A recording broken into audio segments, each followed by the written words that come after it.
Hello everybody, my name is Abby. Welcome to the early Season 5 impressions tier list for Marvel Rivals. The meta has been shaken up like absolutely crazy. The patch notes were insane. The game feels better than before. There was even performance updates that is helping the game just overall play better, which I'm really happy about. And then the number one thing that we're going to be talking about today, obviously, as you guys have seen the title and I called it out, is going to be where do the heroes fall in the current state of the game. Now, before I jump into it, always remember this is done in a podcast-like format. You don't have to watch the video, you can leave it running in the background. And number two, people are going to be like, well, what's your criteria for rating the characters and where they belong? So let me explain. Number one, when I make a tier list, personally, me, myself, and the way I like to look at the characters is how consistent they are in the situations that they do get played and how versatile they can be to fit into other scenarios and how they deal with the opposition before them. If the strength of level of a character is consistent enough, I consider them to be in meta or good. If they are like really strong but have areas where they fall off, they're considered okay. C and D is a little bit of in between where, okay, one of them can be a bit too niche, but in that niche, they're actually very good. Or one of them can be too niche where, unfortunately, they're so bad in terms of balance that we desperately need to help them out. Now, with that being said, let's jump straight into the tier list and talk about where the characters fall. Again, one last thing I want to talk about, is people are going to say, Abby, how do you have the read over the meta and your early impressions? I wanted to be clear, usually when Rivals releases an update, it comes around early morning for me, so I get to sit down, play it religiously for like a good handful of hours. I played about 5 hours of quick play and ranked, and then I did about 4 hours of scrim in that day. So for a good 9 to 8 hours, I was doing nothing playing Rivals, and then this morning I had 2 hours of scrims with a couple of friends and people that I know. And then they're all in high level. You know, the lowest SR in that lobby is usually a GM. But we have Celestial, and we sometimes have some one above alls, and we have a lot of people coming in and discussing in our little Discord group. If you're interested in joining, let me know. We might be opening up that Discord soon to the public, but we'll talk about that a little bit later. Let's get straight into the tier list. Gambit immediately enters the meta. I don't think this is a surprise to a lot of people. Gambit is by far the most successful release that Marvel Rivals has ever had for a support character. He was desperately the shining light at the end of the dark tunnel for support design. Now, to be fair, Susan was also really well designed, but she was in a bit of a rough spot where initially she was a lot more heal body, but now with the insane amount of utility Susan brings, like Invisible Woman, she's a character that you also play a lot more aggressively. So Gambit and Invisible Woman, I really like the designs going forward. I hope to see a lot more supports focused on utility. Gambit is also really good because he's one of those Overwatch 2 like supports, kind of a mix of Kiriko, you know, and a little bit of, I guess, Ana would be a great like way to combine these two together, and this is the love child of that game design wise. And he can anti-nade, he can anti-heal the enemy, he can CC. It's not that crazy, the CC is pretty relatively tame. He has a cleanse slash purify. He brings amp up healing with the one of the card combos that he does. He has really good ways to combo his kit together to do big damage. He has a very high skill ceiling, and it's like the average support player will struggle on him, but I don't want to blame them. I think it's good that if the average support player picks up a bit more of a deeper, well-designed character, they might get more interested, and then Rivals might feel more obliged to create more characters like that. So, thumbs up, Gambit. Honestly, even as a hero, I do have a hero review coming for him personally very soon. I just want to play him a little bit more, so I feel like I have a good read on how the kit flows. But overall, Gambit is going to be a part of the meta without a doubt. He has an insane kit, great ultimate, great stats, works good as a double support, but works even better as a triple support. But I do think you want to run him in that double support slot. A lot of people are kind of struggling understanding how you're meant to use his resources. We will talk about that in the Gambit guide. But overall, very happy with the state of Gambit. He's very, very strong. Definitely a meta-defining character. Speaking of meta-defining characters, the character that people have slept upon and arguably some other creators have downplayed her existence, it's going to be Angela. Angela is by far the best tank in the game, and I'm not gonna hear it otherwise. Angela is just a very, very, very difficult to play tank because not only is her kit quite complicated despite how simple it can look upon first glance, in the way that you use it together and your uptime and understanding where you are in the fight and why you're going to be there, that's Angela's purpose. And it's basically like a skill check to the player's game sense. If you have really good game sense, you're going to understand where you're playing Angela, why you're playing her over there. They recently buffed up her survivability, giving her even more speed when she charges forward with her spear. This character is crazy, and honestly, I love her. She's like, I really just enjoyed playing a lot of Strange and Venom, but for tanks now, she's really coming in for me as well as just one of my most favorite tanks to play, and she's really addicting. I really love her design. Very, very high skill ceiling, high reward tank. So thumbs up with Angela as well. And don't forget the team that won the Marvel Rivals Ignite $1 million championship. They were the only team that believed in the Angela pick, and they destroyed the other meta compositions. So that is something to keep in mind, everybody. Yes, in your ranked games with like less team follow-up and everything, Angela can sometimes struggle, but under the right circumstances, she is one of those characters that in a dive comp, she's very, very strong. She can take care of herself really well. She's kind of like, I guess if I had to compare her to Overwatch, she's the wrecking ball of this game, but from a more aerodynamic perspective. I probably didn't make any sense there, but I usually say things that make no sense, so please ignore that part. Moving on over to the next character. Again, back to back to back. 3 characters that have been nothing but meta relevant. Now it's the DPS from the tank support. Now it's the DPS. It's Daredevil. Daredevil, honestly, when I was playing him in some of the more coordinated environments, I did kind of feel like Daredevil did get hurt by Gambit's existence quite a bit. But I don't think it's enough to where he falls off, because I just had to adjust my playstyle from playing a dive Daredevil and adjust him to a more brawl-like Daredevil. So Daredevil's still very good. He's hard carried by his overhealth at the moment. I do think it was a good idea by the devs to not nerf the meta DPS line just yet, just because they knew that the patch that was coming was going to shake up the game like crazy. And they were kind of right on that. However, I still do think Daredevil maintains his spot as by far the best dive/brawl melee DPS in the game. Very, very good in a lot of ways like that. But before we move on to the rest of the tier list, I just want to say that these 3 characters have come out back to back to back, and they've been absolutely stellar in design. All have been high skill ceiling, all have been high reward. The average player just struggles to understand them, and they drop them almost a day or two later after the hype wears off. But people that commit to these characters have been like deriving a lot of value. So thumbs up to Marvel Rivals, keep this up. Of course, not every design is going to be like Daredevil, Gambit, or Angela, but as long as we get more these type of designs and a lot less like, how do I say this, you know, easy, friendly designs, then Rivals has a very bright future ahead of it, and I'm happy that it's going in this direction that it is, especially the new patch. I'm in love with it. Now, let's move on to the rest of the roster, but there's one character that we have to address that is in a very weird limbo, and that is, in theory, you know, we've always put Blade in B for Blade. However, Blade has been hurt by Gambit's existence the worst. When we were scrimming with Blade, a lot of people didn't notice, but Blade was actually popping up into the A tier last patch. He kind of fit this niche that Wolverine had, where he was really good at bullying Groot, and he was really good at like shutting down the more front to back tanks like Magneto and Strange and Emma. Especially if you could like one of the good things about Blade was that he could easily force out Diamond Form with one dash in to apply the anti, and then a dash out. If Emma goes into Diamond Form, she's pretty much screwed now, because once the Diamond Form runs out, or mid Diamond Form, you can just fly on over to her, lifesteal, and stay alive, and then blow up the enemy team. So, like, near the end of 4.5, Blade was actually finding his place in the game. And then Gambit came out, and then things backfired, and now Blade has become niche. It's not just the existence of Gambits with the cleanse or the purify that really hurt Blade. Gambit also has a really good job of dueling him, and you're going to be seeing a lot of Gambit. Let's be real, guys. The supports, they deserve to eat good with the state of Gambit, right? However, it's actually the fact that, like I said, one of the niches that he was fitting into was he was really good at being able to deal with the Groot-based compositions, especially Groot himself, and that took a big hit, right? And that's where Blade... honestly, I think the only buff Blade needs is reduce the... basically, when Blade goes into his lifesteal form to lifesteal, he also debuffs himself to where the healing he receives gets reduced by about, I think, 70 to 80%.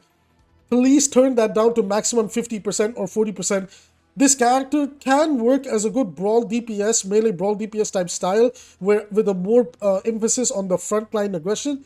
But at the moment, with the way the game has evolved and the things that are going into good and meta, Blade, unfortunately, is not even going to be in B anymore. I think he's in niche. I think in his niche, he is still going to be good. You can still hyper pressure characters like he's really good at dealing with Hulk. He's really good at Thor. Like, he's good at dealing with Doctor Strange really, really well. And sometimes he's actually not that bad into the Captain America either, but against the rest of the game and the way the game is evolving and with how much emphasis got put into anti-dive, Blade is in a bit of a spot where he's kind of taking a big hit. Not enough to where he drops down to D tier, but it's like Blade will just be the ultimate limitless character, because if you're in a lobby where people don't understand how to play into Blade, which can work out in your favor a lot, he's going to skyrocket to like a good A tier pick. But in a general sense, against most compositions and characters, yikes, brother, he needs help. So Blade is sadly one of those characters that, man, We got to help him out. And I think it's just the debuff problem he gives himself. Remove that entirely, or just change the way it works, and then like he'll be fine. Like his damage and his ultimate and his skill is fine. It's just the debuff he gives himself. Like once he finally gets into the position to do his like slash roll combos, he just dies. He's his own worst enemy, right? So Blade, super iconic character. Really hope they help him very soon. Now moving over to the next character is going to be Invisible Woman, and my goodness, man, I've always loved Invisible Woman's design. I think she's one of the more better designed supports in the game. People think the correct way to play this character is to be healbot. People are very wrong in that regard. She is a less over bloated Gambit. Like a lot of people that understood this, like utility wise, you play Susan for the utility, but now she has really good healing, good utility, most importantly, really good damage, lockdown, CC. With the personal barrier, she pretty much can survive really well, and then if you're contesting a position, she can invis and just fly away. Invisible Woman is by far like the top two supports with Gambit right now. Like if you want to run the best support composition, it has to be Invis and Gambit. I think there's very niche circumstances where somebody else can actually push these two in their position. I just don't see it other than maybe two characters that join them up here soon. We'll talk about them in a little bit, or maybe we can just continue this series from a role to role to role perspective. I guess I'll do that. So these two definitely the top dogs of support, but right behind or right next to them is going to be none other than Jeff, the Land Shark, and that's because Jeff is just everything that I've talked about. Right in this patch, the way support is evolving in this game now is you want the healing, yes, to be able to stay in fights and draw them out as much as you can, but with the utility creep in the support role, you actually want the utility a lot more now to try and shut down fights as quickly as possible, and that's kind of the way the game is evolving. If you look at Gambit, Daredevil, and Angela, like arguably the three meta-defining characters in their each respective roles, they all want to take quick fights as quickly as possible. Jeff fits into that really well because he can also go in an off angle and DPS. He can also help his Venom and his Captain America from the side, so and then survive and then exit fight. So Jeff still very, very good. Not going to lie, a little bit upset that he didn't get a nerf. I think a small 10-15% all charge increase for Jeff is desperately needed because he has way too much impact in the game for how little skill can be needed on him for his primary fire. But overall, I still think Jeff is a great character, and I can't lie, I've started to find this little guy really fun lately. So I can't lie, it is cool, right? Because his value has nothing to do with like heal circles. It's all about going in and popping off. Also, guys, I can't lie, heal circles are dead. They're dead. And we'll get to it in the next character that I'll talk about in just a moment. And I can't believe I'm saying this, but now I'm going to double down. Last patch, I didn't want to double down because I was like, maybe I'll be wrong, but this time I'm certain. Luna Snow has officially dropped from S to A tier. She is not that good. She is not that good. Because it's not, it's like I said, her only great utility comes from her ultimate with the damage boost, and also the only other thing she has going for herself is, yeah, she can heal bot, yeah, she has decent damage, like her damage is good, you can 2-tap some characters in the head, it's not like you can't. Her freeze is really good, but at the moment, that's all that she's competing with, right? Susan, Gambit, and even Jeff bring way more to the table than Luna does. Now, Luna works really well if she's the main healer with any of these other supports up here, but if you're not pairing with these guys, she's going to struggle. And now the fourth meta defining support is if you want to play a dedicated heal bot character with great utility in the form of the res beacon and an insane damage boost and overhealth creator that allows your team to play hyper aggressive and pop off, it's gotta be Rocket. These four, Gambit, Invis, Jeff, and Rocket, are by far the four best supports in the game right now. And usually the A characters, they want to complement any of them. They don't want to, they don't define the meta anymore. And sadly, Luna has fallen into that. Cloak and Dagger has fallen into that.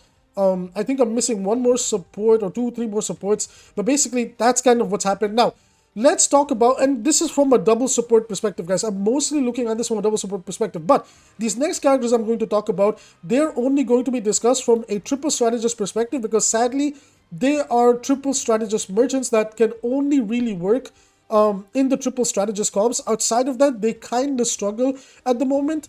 So I don't even know. I feel like maybe it's appropriate to add another tier down here where it's just like triple strategist merchant. Hold on, let me do that. So now that we have the triple strat, slot up in here, it's gonna be Adam. It's gonna be Mantis. Mantis is definitely leading this charge. Loki. Probably gonna, like, he can work, and we definitely are feeling like, okay, the Loki buffs were nice, and then Ultron. So these characters, like they're very tied to playing into the triple strat only. So that's kind of their biggest flaw. Loki, you can kind of play him. I might drop Loki down to B. Like I think it's okay. His buffs were okay. He still needs a lot more, but he's definitely not as weak as last season. So we might just drop him into B. But yeah, so Adam, Mantis, and Ultron, they're very reliant on the triple strategist based compositions. But when they're in there, they're like S tier picks. Even though Ultron can feel a little bit weak healing wise, his overall damage output and the utility with the overhealth generation to draw out fights and create stronger breakpoints for your team, in the sense that it's harder for the enemy to kill you because of the overhealth generation. Man, Ultron still very good in that regard, but sadly, I would like to see a partial change because I think his overhealth generation should be nerfed and then they should buff his healing so he can work better. But still, these guys are S tier picks in that triple strat based compositions with any of the other supports that we've talked about today. So now, moving on, we're going to be talking about the tanks next. So, tanks, Captain America, my goodness man, Captain America has survived the test of time. He really can do this all day. I don't think I need to explain to a lot of people why Captain America is still S tier, especially with the new ultimate charge allowing your teammates to get 30% increased speed. Captain America is just a scenario of the plane, not the pie. I feel like Cap and Angela are very similar. Like, Cap's kind of like a ground-based version of Angela, where he's a very difficult to play tank, and people fail to understand like how he's meant to play. They just try to play him like a Daredevil, like magic dive DPS, but that's not how he's meant to play. Once you understand how he creates value from like resource draining and attention, stealing, and then you set up your team for like great wins and also understand how to keep your ultimate charge uptime really well, Captain America is just an absolutely amazing tank in that regard, as a Vanguard, sorry. So just S tier character, honestly. Moving on over to our next tank, man, this guy has taken quite the hit in this current meta. We definitely felt it for him. Doctor Strange is not bad in the overall state of the game, but he's definitely gotten hurt by the Gambit, by some of these other compositions. They have a lot of responses to the way he wants to play the game. Now, you can make the Doctor Strange work, right? But he didn't really get any compensations for dealing with the rest of the game. So I might not put him in A tier because I think Strange is still very, very strong. But he's just not like in the meta defining spot anymore, right? Strange is just one of those characters where he's good, you can play him, but my god, like there's so much counterplay for him now that trying to make him work and make him like pop off on him can be very challenging compared to like a couple of seasons ago, right? Especially since the competition for the main tank slot with him, Magneto, and Emma, Mag is just unbelievable, right? So speaking of Mag, guys, they took Magneto and they buffed him to being the best character in the game. Insane damage, insane utility, insane this, there's so many bullet points, guys. Like, the only thing I will question is why did we giga buff Mag? But at the same time, to be fair, Mag to some degree is an honest character. I don't really hate having him be a part of the meta, but I think it's like, okay, I like that Mag got buffed, but like, why did we not do anything for Strange and Emma, right? Still, Mag, very good spot, very strong. I think there's a shadow buff where his attack speed got a little bit faster after the first shot, which is very interesting since that wasn't exactly mentioned in the patch notes. So that's something to keep in mind. I could be wrong about that, but I've seen tweets going around and I myself felt it. Or maybe that's just the game's better performance now. I don't know. It's one of those. So moving on to our next tank, joining in the S tier is going to be Groot. Groot got probably the most gameplay defining change for this character ever. He basically cannot be CC'd, cannot be anti'd, cannot be anything. And like once he's in the front line, right, if he has the wall positions at the side or somewhere close to him where he doesn't have to worry about it getting contested, you are screwed. Okay, because this guy hits like a brick wall. He builds this out super fast. He works really well with Gambit. And then when Gambit damage boosts him with his ultimate, oh my god, this guy is really scary.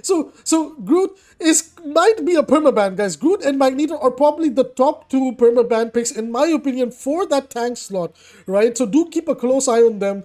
Because I think from tanks, these two are by far the strongest, right? I will stand by God. I think these two are by far the strongest. Because again, there's a lot of anti-dive in this patch, so I can't say that Cap and Angela are above them in that regard, but they're still all S tier picks, right? Very good to see where the balance is for the game right now. Speaking of a tank who did get a nice quality of life buff in reducing his cooldown, but will still struggle a little bit just because of the anti-dive playstyles getting buffed up in this patch. It's gotta be Hulk. Like, I love Hulk. I think a Hulk specialist will make you feel like this guy's an S tier character, and that's very good. But it's very easy to feed on Hulk. Hulk is basically the tank version of Magic, where a specialist will hyper pop up for the character and anybody else will just Giga Feed. But if we're speaking about it from a coordinated team environment or ranked or stuff like that, you can easily play him. He's still a very good tank, just like Doctor Strange, but their weaknesses are a little bit more exploitable compared to before. So that's why they're in the A tier, right? Because it's a lot about now utility trading than a lot less aggression and heal trading, right? I think that's the current state of the game, which I think makes it unironically in one of the better balance spots that it's been in like since launch. So that's actually very, very good. Moving on over to the next tank, we have that. Okay. I swear to God, I'm gonna stand my ground on this. It pissed a lot of people off, but I'm gonna stand my ground on this. Hold on, I think Penny's better than Hulk right now. Penny is low-key a sleeper pick, okay? Penny has officially created a bunker comp. We even tried it in scrims, and it was really annoying to deal with, especially when your Punisher has better movement speed to like go around and take off angles. Your Namor, your Hela, you typically want to play her as the off tank and let Mag take the frontline main tank role. So you want, like, if you're playing like Penny bunker, you want Mag and you want Strange. If she can work with those two tanks, she is an absolute monster right now. She's all the little micro buffs they've been giving Penny are adding up. Now, one more thing. You can't AFK brain Penny. You kind of need to know her the different tech mechanics and the way she can move, in the way that she can like stack up her traps in a spot and then like make them go invisible by throwing the web over it. Penny has really begun to come alive, and her little passive healing is basically like an Overwatch self heal. It's nothing that much for your teammates, but it's a nice thing to have, especially if like they're able to kite and off angle and everything like that. And if I'm not entirely sure if Penny gets outcharged from it or not, but it's insane. Like Penny has officially created the bunker composition for Marvel Rivals, and I think people are sleeping on it way too much. And in my personal hot take opinion, Penny is also the direct counter to the Angela Daredevil dive compositions that took over the game in the last patch, and I feel like people are scared of trying her because of the reputation she's had before, and people are usually scared to experiment. But I think if you're playing ranked, she is a demon, especially with how good Rocket is right now. Penny Rocket defending certain points like Clintar, any Clintar map where you can sit down, defend.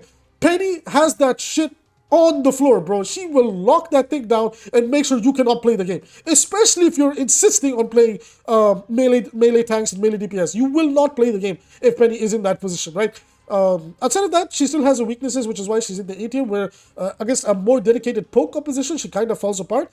But in the more brawl, if she can take fights against like more brawl-based comps or dive-based comps, she's a very strong anti-dive tank in that regard. So Penny, really happy to see that she's found a much better spot in the game. Sadly, her counterpart in that anti-dive spot, even though they reworked him, I hate to say it, I really hate to say it, this was his third rework, by the way. The thing needs a block button. I hate to say it, but we need some block slop from Overwatch for this guy. They've been putting a lot of blocks in Overwatch tanks lately. They need to give at least one. Right, Rivals has to go and steal that from Overwatch as well and put it on this guy. Because even though his rework in theory is actually good and not that bad, it didn't actually address the problem with the thing.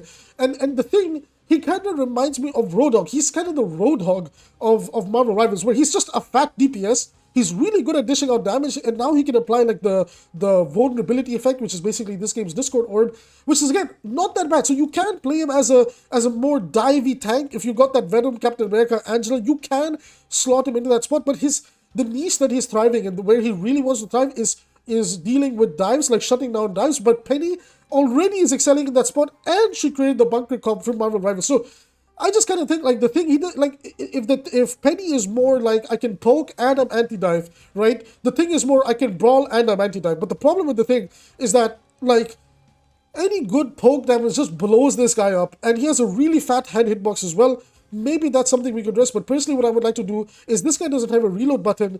Make his R where he raises both his fists up and he like blocks damage in front of him or reduces the damage by 90% so that he can gap close or reposition into a better spot. And I think you low-key save the character, because right now I think the thing is just one of those extremely niche characters, and even sometimes in that niche he can feel really bad to play. So the thing is one of those characters that we desperately need to help, guys. Like, that's not to say you cannot make him work. That's not to say you cannot make him work. You will have games where you're playing into like a Panther, a Magic, and Angela, a Hulk, and then this guy is like the best character in the game, right? But like in most other circumstances, the rework didn't actually address this problem. So he's again one of those characters that they're going to have to turn around and buff again, in my opinion. Now, I could be wrong about the thing, and I'm more than happy to admit when I'm wrong about something, but I personally think while the rework was nice and gave him more utility, I think he's still struggling and where he's struggling, and they didn't address it. So unfortunately, once again, we're going to come back to the thing in the balance patches where we're going to just try and gig above this guy, right? So we'll talk about him a little bit later. Black Panther, just too niche, like nothing much to say. Oh no, I missed one more time. Sorry, we'll talk. I'll just throw Panther here anyway. I don't think I need to explain to you guys. Like anti-dive has been buffed like crazy. Poke is also pretty good. Panther, he can work, but he's just too niche. You have to be a Panther specialist. You have a lot more bullshit to deal with this season, so yeah, that's why he's niche. But the final tag I want to talk about is going to be the Emma Frost. Look, I think Emma is good, but I think Emma can be really clunky, and I think at the moment, Groot has become a better Emma Frost. Another thing that Emma did really, really well is that she was really good at dealing with Groot, and now you can't do that. Magneto has 2 bubbles, so he can survive the chokeslam a lot better. Angela can just kite it really well, especially with the new speed boost. Guys, I'm sorry, I can't for the life of me put Emma in the S tier. I'm sorry, I can't. Like, yes, I can agree, Emma is strong, but she's hilariously clunky, and it's not that hard to bait out Diamond form and then make Emma sit there as a helpless, like, you know, oh my god, I don't know what to do anymore. Because, like, once the Diamond form runs out, she's on a, like, 15-second cooldown where she's extremely vulnerable. Yes, she has a bit more of a thinner hitbox, but I don't think that's enough. Like I said, I want to see a power shift for Emma where they nerf chokeslam and then they help the brawl kit where she can use it a lot more and fight a lot better. Still, she's a very good tank, nowhere near okay niche or the thing tier. Still very, very good, really good at beaming, taking the longer extended trades. She kind of fits better into poke comps. And she still has the team up, I think. No, she doesn't have the team up with Magneto anymore, but she's still really, really good and has the team up with Psylocke as well, which now I think I've gotten to every time. I don't know, I got 2 tanks left. Wow. Man, this video is taking long. So, moving on over, Venom still meta tier. If anybody is unchanged, we're just going to skip them over from now on because the video is getting way too long. Venom, still really good. Anti-heal. Lots of survivability, very good, just one of the best tanks, one of the best dive tanks in the game. Probably a little bit better than Captain America, but Captain America definitely much more competitive with him this season. Now moving on over to the final tank, Thor. The Thor was actually in one of the A tier regions, but I will say with the relevance of anti-dive getting buffed, I think he's like low-key A minus B. I did get to play him in some circumstances. You can make him work really well with Magneto. Now with Magneto, you can give Thor the bubble and the 2 of you hard push together. With Groot, he's not that bad teaming up as well. Both of you can combo your ultimates for a big insta-kill combo, and he has the team up with Angela. So at the moment, the reason I'll put Thor in about like A minus is that Thor can still work really well with the better tank lines, right? If some of these tanks weren't as good as they are, Thor would probably drop to a B, but because he fits really well with them, Thor can work. Now, if Thor has a Hulk, Penny, Doctor Strange, maybe with Strange he can work, and Emma, he can maybe make it work. He'll definitely have a little bit harder time because of the lack of proper synergy with those tanks or their playstyles, but Thor probably still in the A tier, really good low elo demon, but then falls off the higher up you go, right? Alright, I think I covered all the tanks. We got a speed run. The DPS. Psylocke, S tier pick. I don't think I need to explain why. Star-Lord is now an S tier pick again. I don't think I need to explain why. Or maybe an A tier pick. I don't know. He's low-key really good right now. Because he's loving the new meta support. Like the new meta support lines are the reason why Star-Lord is really, really good. So I might just put him up there anyway. He loves utility, and the team up with Rocket is something that he has, and Rocket's a lot more prevalent now as well. Moving on over to Hawkeye. Hawkeye probably A tier pick now. Like he's in a much better spot than where he was before.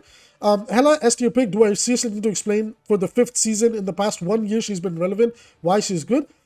Iron Fist, A tier pick, has its moments where he can feel really weak, but now, especially also with Reed basically turning into a tank, Iron Fist has a really good spot in the game to being able to deal with the stuff that's in the game. He's just worse when things don't really go in his way. So you kind of want to play him like Angela / Captain America, where you go in, you test the waters. If you can commit to a kill, commit. If not, use your kick to get out, reset, and retake another fight. If you get fed, your heart sustain, you go absolutely crazy. So that is really good. And oh my god, Iron Fist is probably the best person to nano boost with Gambit, because holy shit, the damage that Iron Fist does with those cards is insane. So really, really good spot for Iron Fist at the moment in the meta. Magic is exactly just like that. She's a little bit better than Iron Fist because she brings a little bit more burst in regards to that. But both of them are strong and weak for the exact same regards. Magic also gets her sustainability going really well. She also Darkchild, dude, Gambit's Nano Boost with Darkchild is the new Nano Blade, right? So we're just gonna call it Nano Blade. The new Nano Blade combo goes absolutely hard, so it's really, really cool, right? Moving on over. Okay. People are sleeping. People are sleeping. He's been popping up. There's been rumors behind the scenes with other coaches and pros and everything. Guys, guys, I think this one is it. I think Moon Knight is a part of the meta, and if he's not part of the meta, he's in the A tier. Moon Knight is really good into the Groot Venom based compositions. They're literally walking anchors for him. He's not that bad into slowing down Angela with his arcs, although it can be very hard, but he's not exactly the go-to pick for that either. He can annoy the shit out of Magneto once his resources are down. I don't know, guys. Like he's been feeling really good, and he pairs so well with Gambit. So again, we have to consider like what's being played in the support line typically. Like usually the better supports that are being played, and he likes all of them, especially like Rocket and Gambit. Once they give him the damage boost, Mudan goes absolutely ballistic. So I have to be fair. And with the new team up, he gives Blade a little bit more help. So Blade kind of excels a little bit better in that regard, I guess. But Moon Knight by himself, great. So if you want to play Blade, pray to God that you got the Fist of Khonshu, the real Fist of Khonshu, by your side, and then both of you servants of Khonshu go forward and do your thing. By the way, Blade with the team up is actually not that bad, low-key. But he's only relevant for like 5 seconds when the team up comes up. Okay, Namor, honestly, I don't know, like, good, meta. I don't think he's that good. I think Hela is that good, but I don't think Namor is that good, honestly. Yeah, honestly, that's about it. Squirrel Girl, I don't know, man. I think them reverting her damage, I think she's still really good. I think people just sleep on her, don't want to play her in the areas that she's strong. Loki, really good. Punisher, probably still an S tier pick, right? Wolverine back into the A tier. The changes to tank, the way they work, and almost all the tanks have a response to him, is annoying, but you can still find a way to make Wolverine work. You're just playing a lot slower compared to before, but he's definitely very, very good. He's just like, he's just a lot more dealable with, right? He's a lot more dealable with. Moving on over, Spider-Man swings back into the B tier, which I think is he's good. He's all right. He's okay. You know, it's like nothing over the top, but he can definitely perform now. Storm is a big sleeper pick, guys. Storm is a huge sleeper pick. Loving the Gambit on her team. Works really well with the Jeff. Really likes the damage boost from Gambit. Is really pairs really well with the Susan. And she enables crazy breakpoints from a lot of the characters in the game with her permanent damage boost that's online, which you can amplify with the, you know, the amplification effect that she gets. I think people are going to sleep on Storm. I think she's meta relevant. Again, the sad part about Storm is that it's just easy to deal with her. So that's just one annoying thing. It's like if Hela is there, you're kind of screwed. Punisher, it's like, okay, you can play around them. But yeah, like when you're playing Storm, you kind of want to play as like this, like a little bit backline sniper where you want to position with your supports and just like go in and like let everybody else do everything. Storm might also be able to actually enable some triple DPS compositions, especially where the next character I'm about to talk about is, I actually believe Black Widow is now an A tier character. And I think the triple DPS comp that you want to play that can work really well hypothetically is the Phoenix, the Black Widow, and Storm. And that's because Storm is like a hybrid support, and now Black Widow, her team up with Phoenix, which by the way, Phoenix is going to be an A tier pick right next to Widow in this regard, so like the sister redheads over here. And that's because Black Widow is the first ever character to not have a cooldown with the team up. It's a toggle. You can turn it on and off whenever you want. And that's insane. Right, so you can literally become a support, and it's really good. It's big AoE burst healing, and it's more healing than Ultron, by the way. So Black Widow is quite literally a strategist this season. So if you play her with Storm, who can allow her to one-shot, if I'm not mistaken, right?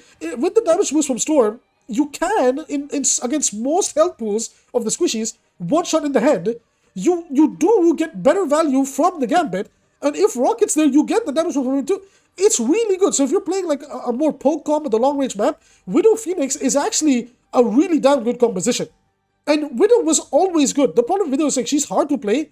She's a little bit clunky, but she's one of the best anti-dive characters in the game. And right now, for anti-dive, she's really damn good, and she's very good at dealing with characters like Wolverine. She's really good also at dealing with Gambit, by the way, especially if the Gambit's playing a more dive playstyle. She's really good at dealing with Angela, and she's also really good at slowing down characters like Captain America. One of the very few characters in the game that can genuinely slow down Daredevil and Captain America, because when she kicks you once, you will get the follow-up grapple shot, whether you like it or not. right? Because it's a guarantee for her. So Black Widow, low-key think people are sleeping on her because I actually think she is good. Maybe not meta level good, but like you will be able to play her in quick play, in ranked, and get away with some crazy shit. Because guys, I was getting away with her in scrims. Excuse the language. I was getting away with her in scrims. So don't sleep on Black Widow, please. Iron Man, yikes, brother. We need to help this guy. He is like, look, I'm mostly a DPS player, and the characters that I picked up were my favorite Marvel characters first, obviously. So Spider-Man and Iron Man are like my top two. All right. And then there's like Doctor Strange, Thor, there's all these other characters. I just love Marvel in general, but like definitely my top two are Iron Man and Spider-Man. I gotta say, they gotta help Iron Man. They gotta give him back his overhealth because now with how strong Poke has gotten, and with how good Brawl and Anti-Dive has gotten, Iron Man is kind of struggling to find his place in the game. Even Storm has found her niche, and Iron Man is like, if you play him on the ground playstyle, you're still a big refrigerator that people can easily shoot. You're not that hard to kidnap by Wolverine either, by the way. Angela just completely shits on him for free. So I think Tony now is finally in a position where we need to help him. We need to give him more survivability. His damage is fine. His ult is fine. He's probably one of the best balanced characters in Rivals. But I think now with the state of the game and where we are now, he needs a bit more overhealth. Because he is struggling really bad, right? So Iron Man, I think his niche, and in that niche, he's good, but it's way too small of a niche. He just has too many answers. I don't think he's bad as the Thing, but he's definitely in a very, very weird spot, right? Scarlet Witch, unfortunately, will be the second character that I think now, with the way the game has evolved, I've always said she's been a bit of a sleeper niche pick that you can make work in most circumstances, and in low elo, you'll still be able to do that. She has a really special place in my heart. She's one of my top 5 Marvel characters. Love a lot of her stories. But I think this is the patch where she drops off. This is the patch where a lot of the things that Scarlet Witch excelled at, a lot of other characters have found a position to do that by themselves, especially within the support role. And now, Wanda, you can definitely make her work. Look, with Strange, she goes to C. Without Strange, she's just dead, right? And it's like, how long will Wanda rely on that team up? We need to rework her primary fire, or we just need to allow her alternate fire to have no resource. I don't understand why she has resource, right? So these are just some things we need to do to help Wanda out. She's a really fun character. And then she's also like, her ultimate's really weak. It's like, I don't understand, where is Wanda supposed to be good, right? Where is Wanda supposed to be good? Because the neutral is weak, the ultimate is weak. She just pumps slow elo, and then I would argue like by plat she falls off hard. And then by plat, diamond, and GM she relies on the Strange team up. And then you can make her work to some degree. But like there's so many more better options. So Wanda is going to go down to the desperately need buffs area. We'll talk about them a little bit later in a dedicated video. Bucky has been by far the most overrated DPS in this game. In this patch in particular, he hard drops. I don't want to hear it. A lot of people that will just, like, people will see Bucky get buffs and do things and don't realize that, first of all, like, Bucky's a necessary evil to keep dive in check, but he's also one of those characters that's not that hard to deal with. Like, with the state of the game that we're going to the more front to back comps, we're going to a lot more poke and brawl comps and anti-dive comps. Bucky is just one of those characters that doesn't really fit into that comp. You're so much more better off playing characters like Psylocke, like Punisher, even Storm in those compositions than the Bucky, just because they bring more value in those compositions. So Bucky is not bad, like he can definitely fit in those compositions, but his area to excel is the anti-dive playstyle or the more aggressive rush brawl playstyle. However, I think he's not like okay or niche or anything like that. He's still overall a very good generalist, and that's where I'm always going to keep him. It's just a really good A-tier pick. It's kind of like the projectile DPS version of Wolverine, where they both are really good, but like, you know, there's a lot more competition in the roles now, right? Finally, I am so happy about this. Reed Richards is probably the king of A tier. They have reworked him so well. I could go on for hours on how good he is now, right? First of all, people don't know what to do against this guy because he's practically a new damage dealer in the game. He quite literally turns into a tank, so when your supports are healing you to maintain your big boy form, as I like to call it, when you're in your big boy form, you have a bigger HP pool, which is benefiting your supports, and you get to stay in it for longer, and as you're exiting your big boy form, you can easily go into the big refrigerator mode to take everything in your refrigerator and throw it back as ice, right? So he's actually in a very good spot, and he excels in dealing with the front to back compositions. He's really good into the Magneto. His ult is kind of poo-poo, but if his ult was a poo-poo, Reed would actually be an S tier character in my opinion. Now, against certain compositions, obviously Reed is gonna fall off just like most of the characters in the game, but I think he's one of those like characters that people are gonna be like really surprised by when he pops in out of nowhere. So Reed, I'm gonna be playing a lot of Reed. I love him, man. I love him, and Susan being good. And, like this being the season of love, we're gonna have Rogue and Gambit. We need to have Reed and Susan running around as well together. So big fan of that. Now, sadly, another member of the Fantastic Four that I think needs help, who's really disappeared from the game, has got to be Johnny. Johnny, man, he was a more, we got to do this for the sake of the health of the game. I think Johnny needs a rework. I think they need to power redistribute him. I think we need to take power away from the trap concept and give him more like fireball projectiles that are a bit more consistent. So he's a little bit more of a brawly flyer, because I don't think we have a brawly flyer, right? Iron Man is more poke. Storm is a bit more poke with a bit more zone control. Iron Man brings a lot more spam from off angles. But Johnny's entire idea as a flyer was that he was meant to be the more brawly flyer that could survive and also initiate some sort of a dive. Right now he can't, like he can do all of that, but it's really, really bad. And there's a lot of things in the game now that can deal with him. So Johnny, I'd like to see him get some help. So anyways, everybody, that's going to be it for this tier list video. As always, you can help the channel for free by hitting like and subscribe. And you can check out more Marvel Rivals videos that I'll be doing in the near future by hitting subscribe, most importantly. And I've got a lot in the background, so be sure to check them out. In the coming week, we're going to be talking about the state of Gambit and like the characters that need help, what we can do for them. With that being said, I will see you in the next video.